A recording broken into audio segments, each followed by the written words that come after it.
ಋಣಾನುಬಂಧ ಅಧ್ಯಾಯ 7. ವೈಭವ್ ಜೊತೆ ಲಿಫ್ಟ್ನಲ್ಲಿ ಸನ್ನಿಧಿ ಸಿಗಾಕೊಂಡಿದ್ಲು. ಸನ್ನಿಧಿ ಜ್ಞಾನ ತಪ್ಪಿದ್ಲು. ವೈಭವ್ ಸನ್ನಿಧಿನ ಕರ್ಕೊಂಡು ಹಾಸ್ಪಿಟಲ್ಗೆ ಬಂದಿದ್ದ. ನಂತರ ಸನ್ನಿಧಿನ ಡ್ರಾಪ್ ಮಾಡಿ ಮನೆಯಲ್ಲಿ ರೆಸ್ಟ್ ಮಾಡಿ ಅಂತ ಹೇಳಿ ವೈಭವ್ ಹೋಗಿದ್ದ. ಆದರೂ ಸನ್ನಿಧಿ ಕೆಲಸಕ್ಕೆ ಬಂದಿದ್ದು ಅಲ್ಲದೆ ವೈಭವ್ ಎದುರುಗಡೆ ಸಿಗಾಕೊಂಡಿದ್ಲು. ಸನ್ನಿಧಿ ಲಿಫ್ಟ್ನಲ್ಲಿ ಬರಲ್ಲ ಅಂತ ಅಂದರೂ ವೈಭವ್ ಅವಳನ್ನು ಲಿಫ್ಟ್ನಲ್ಲೇ ಕರ್ಕೊಂಡು ಹೋದ. ಸನ್ನಿಧಿ ಕೈನ ಗಟ್ಟಿಯಾಗಿ ಹಿಡ್ಕೊಂಡಿದ್ದ ವೈಭವ್. ಆದರೆ ಸನ್ನಿಧಿ ಕಣ್ಬಿಟ್ಟು ನೋಡಿದಾಗ ಅಲ್ಲಿ ವೈಭವ್ ಇರಲಿಲ್ಲ. ಅಯ್ಯೋ, ನನ್ನ ಭ್ರಮೇನಾ ಅಂತ ಅಂದ್ಕೊಂಡು ಲಿಫ್ಟ್ನಿಂದ ಆಚೆ ಬಂದ್ಲು. ನಾನು ಮತ್ತು ಸನ್ನಿಧಿ ಒಟ್ಟಿಗೆ ಇರೋದು ನೋಡಿದ್ರೆ ಆಫೀಸಲ್ಲಿ ಹೇಗಾದರೂ ಮಾಡಿ ಗಾಸಿಪ್ ಮಾಡೇ ಮಾಡ್ತಾರೆ. ಆಮೇಲೆ ಸನ್ನಿಧಿ ಟೀಮ್ ಲೀಡರ್ ಆಗಿ ಎಲ್ಲರೂ ಹತ್ತಾರನೂ ಸರಿಯಾಗಿ ಮಾತಾಡೋಕೆ ಆಗೋದಿಲ್ಲ ಅಂತ ವೈಭವ್ ಲಿಫ್ಟ್ನಿಂದ ಬೇಗ ಆಚೆ ಹೋಗಿದ್ದ. ಸನ್ನಿಧಿ ಮತ್ತೆ ತನ್ನ ವರ್ಕನ್ನು ಕಂಟಿನ್ಯೂ ಮಾಡಿದ್ಲು. ಆಫೀಸ್ ಬಿಡೋ ಟೈಮ್ ಆಗಿತ್ತು. ಎಲ್ಲರೂ ಲಾಗೌಟ್ ಮಾಡಿ ಮನೆಗೆ ಹೋಗ್ತಾ ಇದ್ರು. ಸನ್ನಿಧಿಗೆ ಮನೆಗೆ ಹೋಗೋ ಯಾವ ಇಂಟ್ರೆಸ್ಟು ಇರಲಿಲ್ಲ. ಆದರೂ ಮಿಂಚು ನೆನಪಾಗಿ ಮನೆಗೆ ಹೋಗಬೇಕು ಅಂತ ಅಂದ್ಕೊಂಡ್ಲು. ಸಡನ್ನಾಗಿ ಏನೋ ನೆನಪಾಗಿ ಮೊಬೈಲ್ನಲ್ಲಿ ಅಡುಗೆ ಕೆಲಸಕ್ಕೆ ಅಂತ ಜಾಬ್ ಸರ್ಚಿಂಗ್ ಆ್ಯಪ್ನಲ್ಲಿ ಕಿಚನ್ ವರ್ಕ್ಗೆ ಅಂತ ಪೋಸ್ಟ್ ಮಾಡಿದ್ಲು. ಹಾಗೆ ಸುವರ್ಣ ಚಿಕ್ಕಮ್ಮನ್ನ ಮಾತಾಡಿಸ್ಬೇಕು ಅಂತ ಟ್ರೈ ಮಾಡ್ತಾ ಇದ್ಲು. ಆದರೆ ಅವರ ಚಿಕ್ಕಮ್ಮನಿಗೆ ಕಾಲ್ ಕನೆಕ್ಟ್ ಆಗಲಿಲ್ಲ. ಏನು ಮಾಡೋಕ್ಕಾಗದೆ ಬೇಜಾರಾಗಿ ಲಾಗೌಟ್ ಮಾಡಿ ಮನೆ ಕಡೆ ಹೊರಟಳು ಸನ್ನಿಧಿ. ನಿನ್ನೆ ಅವಳ ಸ್ಕೂಟಿ ಆಫೀಸಲ್ಲೇ ಇದ್ದಿದ್ದರಿಂದ ಅದನ್ನು ತಗೊಂಡು ಹೋಗಬೇಕು ಅಂತ ಗಾಡಿ ಹತ್ರ ಬಂದಳು. ಗಾಡಿ ಸ್ಟಾರ್ಟ್ ಆಗ್ತಾ ಇರಲಿಲ್ಲ. ಸೆಲ್ಫ್ ಮಾಡಿದ್ರೂ ಆಗಲಿಲ್ಲ, ಕಿಕ್ ಹೊಡೆದ್ರೂ ಆಗ್ತಾ ಇರಲಿಲ್ಲ. ಅಯ್ಯೋ ಕರ್ಮ ಅಂತ ಅಂದ್ಕೊಂಡು ಸ್ಕೂಟಿನ ಸ್ಟಾರ್ಟ್ ಮಾಡೋಕ್ಕೆ ಟ್ರೈ ಮಾಡ್ತಾನೇ ಇದ್ಲು. ಸಡನ್ನಾಗಿ ಅವಳ ಮುಂದೆ ಒಂದು ಕಾರ್ ಬರ್ತಾ ಇತ್ತು. ಬೇಸ್ಮೆಂಟ್ ಆಗಿದ್ದರಿಂದ ಬೆಳಕು ಇನ್ನೂ ಜೋರಾಗಿ ಸನ್ನಿಧಿ ಕಣ್ಣಿಗೆ ಹೊಡಿತಾ ಇತ್ತು. ಸನ್ನಿಧಿ ತನ್ನ ಕೈನ ಕಣ್ಣಿನ ಹತ್ರ ಮುಚ್ಕೊಂಡು ಆ ಕಾರ್ ಪಾಸ್ ಆಗಲಿ ಅಂತ ವೆಯ್ಟ್ ಮಾಡ್ತಾ ಇದ್ಲು. ಆದರೆ ಅವಳ ಹತ್ರ ಬಂದ ಕಾರ್ ಸ್ಟಾಪ್ ಆಯಿತು. ಯಾರು ಅಂತ ನೋಡಿದ್ರೆ ಅದು the great CEO Vaibhav Deshpande ಆಗಿದ್ದ. ಕಾರಿನ ಗ್ಲಾಸ್ ಇಳಿಸ್ದ. ಸನ್ನಿಧಿ ಅದನ್ನು ನೋಡಿ ಸರ್ ಅಂತ ಕರೆದ್ಲು. ಏನಾಯಿತು ಸನ್ನಿಧಿ ಕೇಳ್ದ ವೈಭವ್. ಸರ್, ಗಾಡಿ ಸ್ಟಾರ್ಟ್ ಆಗ್ತಾ ಇಲ್ಲ ಹೇಳಿದ್ಲು ಸನ್ನಿಧಿ. ಸರಿ, ನಾಳೆ ಮೆಕ್ಯಾನಿಕ್ನ ಕರೆಸಿ ತೋರಿಸಿದ್ರೆ ಆಯಿತು. ಈಗ ಬನ್ನಿ ಡ್ರಾಪ್ ಮಾಡ್ತೀನಿ ಅಂತಂದ. ಸನ್ನಿಧಿ ಅದನ್ನು ರೆಫ್ಯೂಸ್ ಮಾಡ್ತಾ ಬೇಡ ಸರ್, ಇಟ್ಸ್ ಓಕೆ, ಪರವಾಗಿಲ್ಲ, ಗ್ಯಾರೇಜ್ವರೆಗೂ ನೂಕ್ಕೊಂಡು ಹೋಗ್ತೀನಿ ಹೇಳಿದ್ಲು ಸನ್ನಿಧಿ. ಮಿಸ್ ಸನ್ನಿಧಿ, ಇಲ್ಲಿ ಸುತ್ತಮುತ್ತ ಎಲ್ಲೂ ಹತ್ತಿರದಲ್ಲಿ ಗ್ಯಾರೇಜ್ ಇಲ್ಲ, ಟೈಮ್ ಆಗ್ತಾ ಇದೆ, ಯೋಚನೆ ಮಾಡಿ ಹೇಳ್ದ ವೈಭವ್. ಕಾರಿನ ಫ್ರಂಟ್ ಡೋರ್ ಓಪನ್ ಮಾಡಿದ್ದ ವೈಭವ್. ಸನ್ನಿಧಿಗೆ ಏನು ಮಾಡೋದು ಅಂತ ಗೊತ್ತಾಗದೆ ವೈಭವ್ ಕಾರಲ್ಲೇ ಕೂತ್ಕೊಂಡ್ಲು. ದಾರಿಲಿ ಹೋಗ್ತಾ ವೈಭವ್ ಮಾತಾಡ್ತಾ ಇದ್ದ.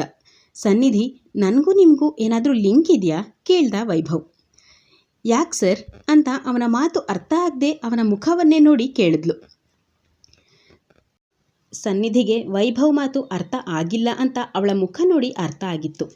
ಅದಕ್ಕೆ ಬಿಡಿಸಿ ಹೇಳೋ ಪ್ರಯತ್ನ ಮಾಡ್ತಾ ಇದ್ದ. ನಾನು ಹೇಳಿದ್ದು ಯಾವ ಅರ್ಥದಲ್ಲಿ ಅಂದರೆ, ಯಾವಾಗಲೂ ನಾನು ಮತ್ತು ನೀವು ಹೀಗೆ ಅಚಾನಕ್ಕಾಗಿ ಸಿಗ್ತೀವಲ್ಲ, ಅದಕ್ಕೆ ಕೇಳಿದೆ ಅಷ್ಟೇ. ನಾನು ಈ ಕಂಪನಿ CEO ಆಗಿ 3 ವರ್ಷ ಆಯಿತು. ಈ ಗ್ಯಾಪ್ನಲ್ಲಿ ನಮ್ಮ ಕಂಪನಿಯ ಎಂಪ್ಲಾಯೀಸ್ಗಳನ್ನು ಮೀಟ್ ಮಾಡೋದು ಯಾವಾಗ ಅಂದರೆ, ಒಂದು ಮೀಟಿಂಗ್ನಲ್ಲಿ, ಇಲ್ಲಾಂದರೆ ಆಫೀಸ್ ಕಡೆಯಿಂದ ಪಾರ್ಟಿ ಇದ್ದಾಗ ಅಷ್ಟೇ. ಆದರೆ ನೀವು ಬಂದಾಗಿಂದ ತುಂಬ ಸರ್ತಿ ಮೀಟ್ ಮಾಡಿ ನಿಮ್ಮ ಹೆಸರು ಕೂಡ ಬೇಗ ನನ್ನ ಮೈಂಡ್ನಲ್ಲಿ ಅಚ್ಚೆ ಹಾಕಿರೋ ಥರ ಇದೆ ಅಂತ ಅಂದ. ಸನ್ನಿಧಿಗೆ ವೈಭವ್ನ ಮಾತು ಕೇಳಿ ಏನು ಹೇಳಬೇಕು ಅಂತ ಗೊತ್ತಾಗದೆ ಒಂದು ಸ್ಮೈಲ್ ಮಾಡಿದ್ಲು ಅಷ್ಟೇ. ಅಂದಹಾಗೆ ನಿಮ್ಮ ಮನೆಯಲ್ಲಿ ಯಾರ್ಯಾರಿದ್ದೀರಾ ಕೇಳ್ದ ವೈಭವ್. ಆದರೆ ಸನ್ನಿಧಿಗೆ ಏನು ಹೇಳಬೇಕು ಅಂತ ಗೊತ್ತಾಗದೆ, ಸರ್, ಮನೆ ವಿಷಯ ಬಿಟ್ಟು ಬೇರೆ ವಿಷಯ ಮಾತಾಡೋಣವಾ ಅಂತ ಕೇಳಿದ್ಲು. ಆ್ಯಸ್ ಯು ವಿಶ್ ಅಂತ ಹೇಳ್ದ ವೈಭವ್. ಸರ್, ಲಿಫ್ಟ್ನಲ್ಲಿ ಇವತ್ತು ಮಧ್ಯಾಹ್ನ ನೀವಿದ್ರಾ ಕೇಳಿದ್ಲು ಸನ್ನಿಧಿ. ಅದಕ್ಕೆ ಗಾಸಿಪ್ ಆಗತ್ತೆ ಅಂತ ನಾನು ಬೇಗ ಅಲ್ಲಿಂದ ಹೋಗಿದ್ದ ವಿಷಯನ ಹೇಳ್ದ ವೈಭವ್. ಇಬ್ಬರು ಮಾತಾಡ್ತಾ ಇರೋವಾಗಲೇ ಸನ್ನಿಧಿ ಮನೆ ಬಂದಿತ್ತು. ಸನ್ನಿಧಿ ಕಾರಿಂದ ಇಳಿದು ಥ್ಯಾಂಕ್ಸ್ ಸರ್ ಅಂತ ಅಂದು ಅಲ್ಲಿಂದ ಮನೆ ಒಳಗಡೆ ಬಂದ್ಲು. ನಿಲ್ಲು ಅಂತ ಒಂದು ಜೋರಾದ ಧ್ವನಿ ಮನೆ ಒಳಗಿಂದ ಬಂತು. ಯಾರು ಅಂತ ನೋಡಿದ್ರೆ ಅಲ್ಲಿ ಕರಣ್ ನಿಂತಿದ್ದ. ಯಾರವನು, ನಿನಗೂ ಅವನಿಗೂ ಏನು ಸಂಬಂಧ ಕೇಳ್ದ ಕರಣ್.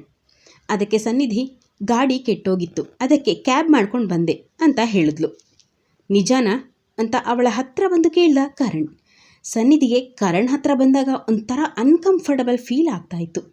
ಅವನ ಮೈಯೆಲ್ಲ ಒಂಥರ ಕೆಟ್ಟ ಸ್ಮೆಲ್ ಬರ್ತಾಯಿತ್ತು. ಮುಖನ ಪಕ್ಕಕ್ಕೆ ತಿರುಗಿಸ್ಕೊಂಡು ಹೌದು ಅಂತಂದ್ಲು ಸನ್ನಿಧಿ. ನಿಜ ಹೇಳು ಸನ್ನಿಧಿ, ಅವನನ್ನು ನೀನು ಇಟ್ಕೊಂಡಿದೀಯಾ ಅಂತ ಕೇಳ್ದ ಕರಣ್. ಸನ್ನಿಧಿಗೆ ಕರಣ್ ಮಾತಿಂದ ತುಂಬ ಹರ್ಟ್ ಆಯಿತು. ಸನ್ನಿಧಿ ಕಣ್ಣು ಕೆಂಪು ಮಾಡ್ದ. ಕರಣ್ ಅಂತ ಜೋರಾಗಿ ಕೂಗಿದ್ಲು. ನಂತರ ಮೈಂಡ್ ಯುವರ್ ಟಂಗ್, ಮೂಳೆ ಇಲ್ದವರ ನಾಲ್ಗೆ ಅಂತ ಬಾಯಿಗೆ ಬಂದ ಹಾಗೆ ಮನಸ್ಸಿಗೆ ಅನಿಸಿದ ಹಾಗೆ ಮಾತಾಡಬೇಡ, ನಾನು ನಿನ್ನ ಹೆಂಡತಿ ಅನ್ನೋದನ್ನು ಮರಿಬೇಡ ಅಂತಂದ್ಲು. ಅದಕ್ಕೆ ಕರಣ್, ಹೆಂಡತಿ ಆಗಿರೋದಕ್ಕೆ ಕೇಳ್ತಾ ಇರೋದು, ಯಾರವನು ಅಂತ. ಇಲ್ಲ ಅಂದಿದ್ರೆ ನಿನ್ನೋ ಅಂತ ಹಲ್ಲು ಕಡಿದ ಸನ್ನಿಧಿ, ಈ ಮನುಷ್ಯ ಯಾಕೆ ಈ ಥರ ಬಿಹೇವ್ ಮಾಡ್ತಾ ಇದ್ದಾನೆ ಅಂತ ಗೊತ್ತಾಗದೆ, ನೋಡು ಕರಣ್, ನೀನು ಮಾತಾಡ್ತಾ ಇರೋದು ಸರಿ ಇಲ್ಲ, ಗಾಡಿ ಸರಿ ಇಲ್ಲ ಅಂತ ಕ್ಯಾಬ್ ಮಾಡ್ಕೊಂಡು ಬಂದಿದ್ದು, ಅದರಲ್ಲೇನಿದೆ ತಪ್ಪು ಕೇಳಿದ್ಲು ಸನ್ನಿಧಿ. ಗಂಡನ ಎದುರುಗಡೆನೆ ಜೋರಾಗಿ ಮಾತಾಡ್ತೀಯಾ ಅಂತ ಸನ್ನಿಧಿ ತಲೆ ಕೂದಲನ್ನು ಹಿಂದೆಯಿಂದ ಹಿಡ್ಕೊಂಡು ತನ್ನ ರೂಮಿಗೆ ಎಳ್ಕೊಂಡು ಹೋದ ಕರಣ್. ಸನ್ನಿಧಿ ರೂಮ್ಗೆ ರೀಚ್ ಆಗೋವರೆಗೂ ಪ್ಲೀಸ್ ಹೆಲ್ಪ್ ಮಾಡಿ ಅತ್ತೆ, ಕಾರುಣ್ಯ ಅಂತ ಕೂಗ್ತಾ ಇದ್ಲು. ಆದರೆ ಸನ್ನಿಧಿ ಕೂಗ್ತಾ ಇರೋದನ್ನು ಲೆಕ್ಕಿಸದೆ ಅಲ್ಲಿ ಯಾವುದೋ ಒಂದು ಶೋ ನಡೀತಾ ಇತ್ತು, ಈಗ ಮುಗ್ದೋಯ್ತು ಅನ್ನೋ ಥರ ಅಲ್ಲಿಂದ ಹೊರಟು ಹೋದರು ಮಾಲಿನಿ ಮತ್ತು ಕಾರುಣ್ಯ. ಮಿಂಚು ಇದನ್ನೆಲ್ಲ ಮನೆಯಲ್ಲಿ ಇದ್ದ ಒಂದು ಮೂಲೆಯಲ್ಲಿ ನೋಡ್ತಾ ಇದ್ಲು. ಮಿಂಚು ಕಣ್ಣಲ್ಲಿ ಅವಳಿಗೇ ಗೊತ್ತಿಲ್ಲದೆ ಅವಳ ಕಣ್ಣಲ್ಲಿ ನೀರು ತುಂಬಿತ್ತು. ಕೈ ಕಾಲುಗಳು ನಡುಗ್ತಾ ಇತ್ತು. ಕರಣ್ ಬಿಹೇವಿಯರ್ನ ನೋಡಿದ್ದ ಮಿಂಚು ದಂಗಾಗಿ ಹೋಗಿದ್ಲು. ಪದ್ಮನಾಭ್ ಅವರ ರೂಮಿಗೆ ಹೋಗಿದ್ದ ಮಿಂಚು ಅಲ್ಲಿ ಅವಳು ಏನನ್ನೋ ಗೀಚುತ್ತಾ ಕೂತಿದ್ಲು. ಮಿಂಚುಗೆ ಭಯ ಆಗ್ತಾ ಇತ್ತು. ಸನ್ನಿಧಿಗೆ ಏನಾಗುತ್ತೋ ಅನ್ನೋ ಭಯ ಕಾಡ್ತಾನೇ ಇತ್ತು ಮಿಂಚುಗೆ.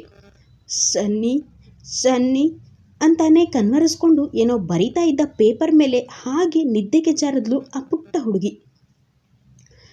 ಈ ಕಡೆ ಕರಣ್ ಸನ್ನಿಧಿನ ಅವನ ರೂಮ್ಗೆ ಕರ್ಕೊಂಡು ಬಂದಿದ್ದ. ಏನೇ, ನಿನ್ನ ಗಂಡ ಅಂತಾನು ನೋಡದೆ ಎದುರು ಮಾತಾಡ್ತೀಯಾ? ನಿನ್ನ ಮದುವೆ ಆಗಿರೋದು ಈ ಮನೆ ಕೆಲಸಕ್ಕೆ ಅಂತ ಮರಿಬೇಡ ಅಂತ ಅಂದು ಅವಳನ್ನು ಬೆಡ್ ಮೇಲೆ ನೂಕ್ದ. ಸನ್ನಿಧಿಗೆ ಏನು ಮಾಡಬೇಕು ಅಂತ ಗೊತ್ತಾಗದೆ, ಬೇಡ ಕರಣ್ ಪ್ಲೀಸ್ ಅಂತ ಬೇಡ್ಕೊಳ್ತಾ ಇದ್ಲು.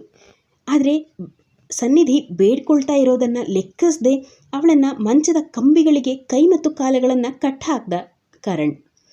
ಸನ್ನಿಧಿಗೆ ತುಂಬಾ ಹಿಂಸೆ ಆಗ್ತಾಯಿತ್ತು. ಕರಣ್ ಪ್ಲೀಸ್ ಬೇಡ ಅಂತ ಪರಿಪರಿಯಾಗಿ ಬೇಡ್ಕೊಳ್ತಾ ಇದ್ಲು.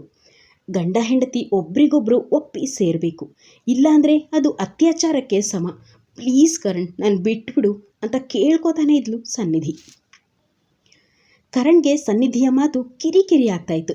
ಅಲ್ಲೇ ಇದ್ದ ಒಂದು ಬಟ್ಟೆನ ಅವಳ ಬಾಯಿಗೆ ತುರುಕ್ತ. ಸನ್ನಿಧಿಯ ಮಾತು ಮೌನವಾಗಿ ಕಣ್ಣೀರಿನ ನೋವಿನ ಮಾತಾಗಿತ್ತು. ಸನ್ನಿಧಿನ ಮಂಚದ ಕಂಬಿಗಳಿಗೆ ಕಟ್ಟಾಕಿ ಅಲ್ಲೇ ಇದ್ದ ವಿಸ್ಕಿನ ಸಿಪ್ ಬೈ ಸಿಪ್ ಕುಡ್ದ. ನಿಧಾನವಾಗಿ ಸನ್ನಿಧಿ ಹತ್ರ ಬಂದು ಅವಳ ಕಾಲುಂಗುರ ತೆಗೆದ. ಕಿವಿಲಿ ಇದ್ದ ಬಂಗಾರದ ಓಲೆ ಬಿಚ್ಚಿಟ್ಟ. ಕೊನೆಗೆ ಕತ್ತಲಿದ್ದ ತಾಳಿ ಕೂಡ ಅವನೇ ತೆಗೆದ. ಅದೆಲ್ಲನ್ನ ಒಂದು ಕರ್ಚಿಫ್ನಲ್ಲಿ ಹಾಕಿ ಅವನ ಬೀರುವಿನಲ್ಲಿ ಇಟ್ಟ. ಮತ್ತೆ ವಿಸ್ಕಿ ಕುಡಿಯೋಕೆ ಶುರು ಮಾಡ್ದ. ನಿಧಾನವಾಗಿ ಕುಡಿತಾ ಒಂದು ಬಾಟಲ್ ಫುಲ್ ಖಾಲಿ ಮಾಡಿ ನಂತರ ಸನ್ನಿಧಿ ಹತ್ರ ಬಂದ. ಆದರೆ ಸನ್ನಿಧಿ ಕಣ್ಣಲ್ಲಿ ಕಣ್ಣೀರು ಇನ್ನು ಧಾರಾಕಾರವಾಗಿ ಹರಿತಾನೇ ಇತ್ತು. ಮೆತ್ತಗೆ ಒಂದು ಸಿಗರೇಟ್ ಹತ್ತಿಸ್ಕೊಂಡ. ಸಿಗರೇಟ್ ಸೇದುತ್ತಾ ಇದ್ದ. ಆ ಸ್ಮೆಲ್ಗೆ ಸನ್ನಿಧಿಗೆ ವಾಂತಿ ಬರೋ ಥರ ಆಗ್ತಾಯಿತ್ತು. ಸನ್ನಿಧಿಗೆ ನಾನು ಯಾಕಾದರೂ ಬದುಕಿದ್ದೀನೋ, ಸತ್ತೋಗ್ಬಾರ್ದಿತ್ತಾ ಅಂತ ಅಂದ್ಕೊಳ್ತಾ ಇದ್ಲು.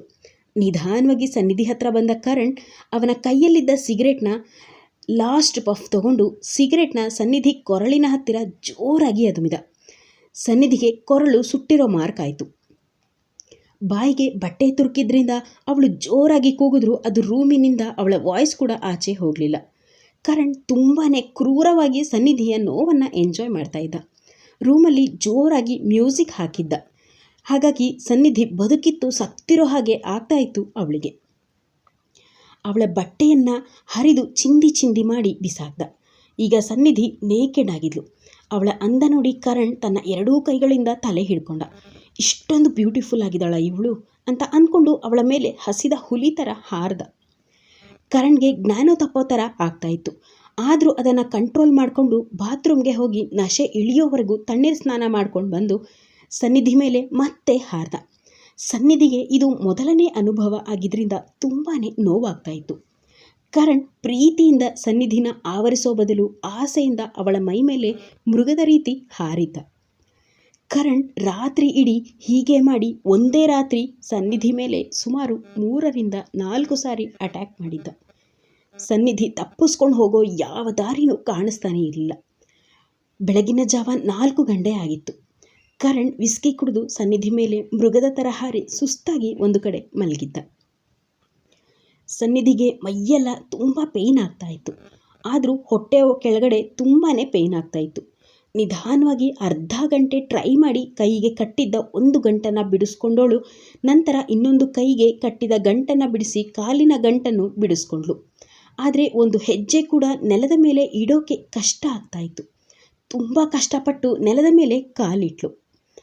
ಆದರೆ ಮೈ ಮೇಲೆ ಬಟ್ಟೆ ಇರಲಿಲ್ಲ. ಅವಳ ಬಾಡಿ ಫುಲ್ಲು ನೇಕೆಡ್ ಆಗಿತ್ತು. ಅವಳ ಬಟ್ಟೆ ನೋಡಿದ್ಲು. ಅದನ್ನು ಮತ್ತೆ ಹಾಕಿಕೊಳ್ಳೋ ಪರಿಸ್ಥಿತಿಯಲ್ಲಿ ಅದು ಇರಲಿಲ್ಲ. ಅಲ್ಲೇ ಇದ್ದ ಒಂದು ಬ್ಲ್ಯಾಂಕೆಟ್ನ ಮೈ ಮೇಲೆ ಹಾಕ್ಕೊಂಡು ಟೆರೆಸ್ನಲ್ಲಿ ಇದ್ದ ಪದ್ಮನಾಭ್ ರೂಮಿಗೆ ಹೋದಳು. ಅಲ್ಲಿ ಮಿಂಚುನ ನೋಡಿ ಇನ್ನೂ ಶಾಕ್ ಆದಳು. ಹಾಗಾದರೆ ಮಿಂಚು ಯಾವ ಪರಿಸ್ಥಿತಿಲಿ ಇದ್ಲು? ಈ ಘಟನೆಯ ನಂತರ ಸನ್ನಿಧಿ ಏನು ಮಾಡ್ತಾಳೆ? ಎಲ್ಲದಕ್ಕೂ ಉತ್ತರ ಮುಂದಿನ ಸಂಚಿಕೆಗಳಲ್ಲಿ ಸಿಗುತ್ತೆ. ಅಲ್ಲಿವರೆಗೂ ನಿರೀಕ್ಷಿಸಿ. ಋಣಾನುಬಂಧ.